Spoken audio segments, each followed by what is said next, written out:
Since the old man was very well versed in agriculture, he could understand the problems of workers very easily. And he also started looking after the grove day and night so that even the petty thefts started coming to end. Once all the problems started decreasing, consequently, the income of the garden improved dramatically. ಯಾವಾಗ ಆ ವೃದ್ಧ ಮನುಷ್ಯ ತೆಂಗಿನಕಾಯಿಯ ತೋಟದಲ್ಲಿ ಕೆಲಸಗಾರನಾಗಿ ಹಾಗೂ ಮೇಲ್ವಿಚಾರಕನಾಗಿ ಕೆಲಸವನ್ನು ಪ್ರಾರಂಭ ಮಾಡಿದ್ನೋ ಆವಾಗಿನಿಂದ ಆ ತೋಟದಿಂದ ಬಹಳಷ್ಟು ಆದಾಯ ಬರಲಿಕ್ಕೆ ಪ್ರಾರಂಭ ಆಯಿತು. ಕಾರಣ ಏನು ಅಂದರೆ he was well versed in agriculture. ಆ ವೃದ್ಧ ಮನುಷ್ಯನಿಗೆ ಕೃಷಿಯ ಬಗ್ಗೆ ಬಹಳಷ್ಟು ಜ್ಞಾನ ಇತ್ತು and could understand the problems of workers. ಅವನಿಗೆ ಆ ತೋಟದಲ್ಲಿ ಅಥವಾ ಕೃಷಿಯಲ್ಲಿ ಕೆಲಸ ಮಾಡುವ ಕೂಲಿಕಾರರ ಬಗ್ಗೆ ಬಹಳಷ್ಟು ಗೊತ್ತಿತ್ತು. ಅವರ ಸಮಸ್ಯೆಗಳನ್ನು ಕೂಡ ಬಹಳಷ್ಟು ಬೇಗನೆ ಅರ್ಥವನ್ನು ಬಲ್ಲವನು ಆ ವೃದ್ಧ ಮನುಷ್ಯ ಆಗಿದ್ದ. ಅಷ್ಟೇ ಅಲ್ಲ, ಆ ವೃದ್ಧ ಮನುಷ್ಯ ಬರುವ ಮುಂಚೆ the petty thefts in the garden came to an end. ಆ ವೃದ್ಧ ಮನುಷ್ಯ ತೋಟಕ್ಕೆ ಬರುವ ಮುಂಚೆ ಬಹಳಷ್ಟು ಕಳ್ಳತನದಂತಹ ಘಟನೆಗಳು ನಡೀತಾ ಇದ್ವು. ಒಂದು ಸಾರಿ ಆ ವೃದ್ಧ ಮನುಷ್ಯ ಆ ತೋಟದಲ್ಲಿ ವಾಸಿಸಲಿಕ್ಕೆ ಪ್ರಾರಂಭ ಮಾಡಿದಾಗಿನಿಂದ ಆ ಕಳ್ಳತನವನ್ನು ಆದಷ್ಟು ತಡೆಯಲಿಕ್ಕೆ ಪ್ರಾರಂಭ ಮಾಡಿದ. The income from the garden improved dramatically. ಇದೆಲ್ಲದರ ಪರಿಣಾಮವಾಗಿ ಆ ತೋಟದಿಂದ ಬರುವಂತಹ ಆದಾಯ ಕ್ರಮೇಣವಾಗಿ ಅಧಿಕವಾಗಲಿಕ್ಕೆ ತೊಡಗಿತು. There was a perceptible change in the lifestyle of the owner. The plantation expanded, but the owner became lethargic and shied away from hard work. Before the arrival of the old man to the coconut grove, it was the duty or the responsibility of the owner to look after the coconut grove. Hence, he used to visit at least once to the grove. But when this old man started working there as overseer as well as a worker, the income started increasing.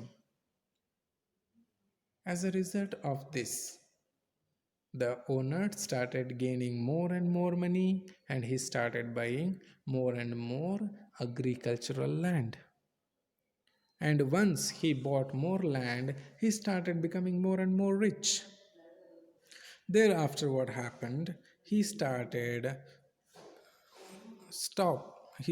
to stop visiting his grove. He became very much lethargic and he stopped doing hard work in his coconut grove because there was another person who could work like him only or more than the owner himself. There was a perceptible change in the lifestyle of the owner. ಯಾವಾಗ ಆ ತೆಂಗಿನಕಾಯಿಯ ತೋಟದಿಂದ ಬಹಳಷ್ಟು ಆದಾಯ ಬರಲಿಕ್ಕೆ ಪ್ರಾರಂಭ ಆಯಿತು, ಆವಾಗ ಆ ಮಾಲೀಕನ ಜೀವನದಲ್ಲಿ ಕೂಡ ಗ್ರಹಿಸಬಹುದಾದ ಅಥವಾ ಕಣ್ಣಿಗೆ ಕಾಣುವಂತಹ ಬದಲಾವಣೆಗಳು ಆಗಲಿಕ್ಕೆ ಪ್ರಾರಂಭ ಆದವು. The plantation expanded. ಆ ತೋಟದ ವಿಸ್ತಾರವೂ ಕೂಡ ಅಧಿಕವಾಗಲಿಕ್ಕೆ ಪ್ರಾರಂಭ ಆಯಿತು. But the owner became lethargic and seed away from hard work. ಒಂದು ಕಡೆ ಆಸ್ತಿಯು ಅಧಿಕ ಆಗಲಿಕ್ಕೆ ಪ್ರಾರಂಭ ಆದರೂ ಕೂಡ, ಮಾಲೀಕನು ಶ್ರೀಮಂತ ಆಗಲಿಕ್ಕೆ ಪ್ರಾರಂಭ ಆದರೂ ಕೂಡ ಆ ತೋಟದ ಮಾಲೀಕನು ಬಹಳಷ್ಟು ಆಲಸಿ ಆಗಲಿಕ್ಕೆ ಪ್ರಾರಂಭ ಮಾಡಿದ. ಅಷ್ಟೇ ಅಲ್ಲ, ಪರಿಶ್ರಮವನ್ನು ಹಾಕುವುದನ್ನು ಕಡಿಮೆ ಮಾಡಲಿಕ್ಕೆ ಪ್ರಾರಂಭ ಮಾಡಿದ. His wife found all this very strange. ಯಾವಾಗ ಆ ಮಾಲೀಕನ ಹೆಂಡತಿ ತನ್ನ ಗಂಡನ ನಡವಳಿಕೆ ಬದಲಾಗಿದ್ದನ್ನು ಕಂಡ್ಲೋ ಅವಳಿಗೆ ವಿಚಿತ್ರ ಅನಿಸ್ಲಿಕ್ಕೆ ಪ್ರಾರಂಭ ಆಯಿತು. She found it hard to decide whether the old man's arrival was for the better or for the worse. When The character of the owner of the coconut grove started changing gradually.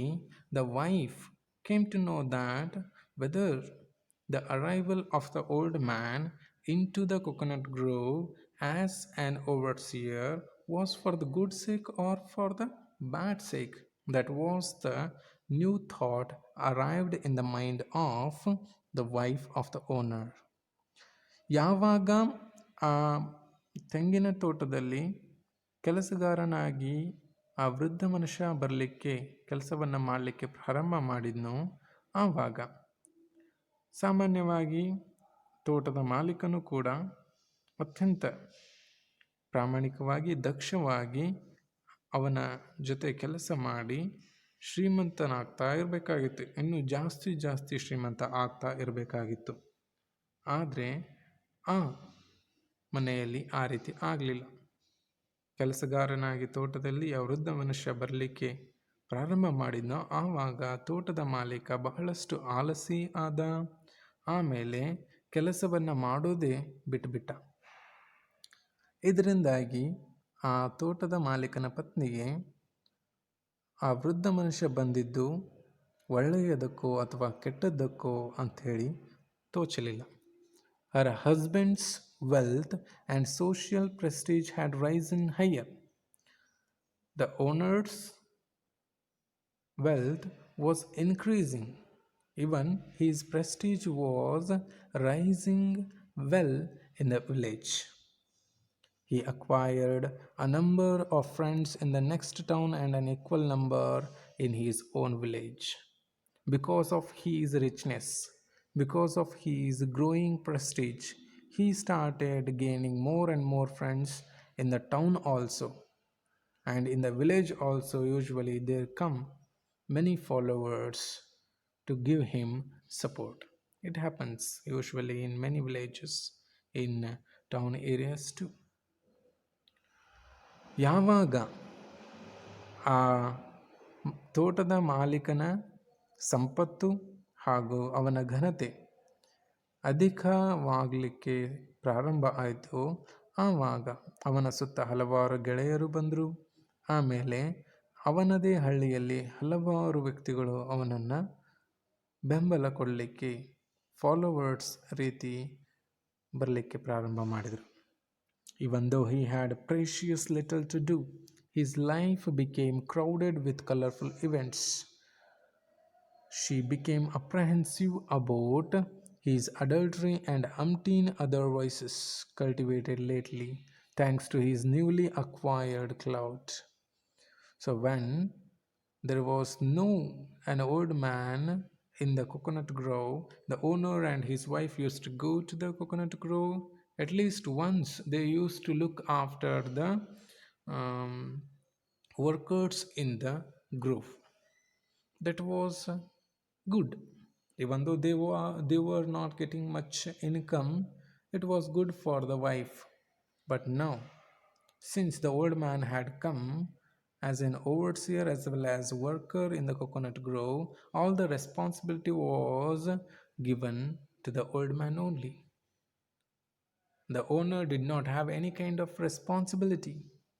If at all there was any necessity of any instrument in the coconut grove, the old man used to say that you can do it on yourself.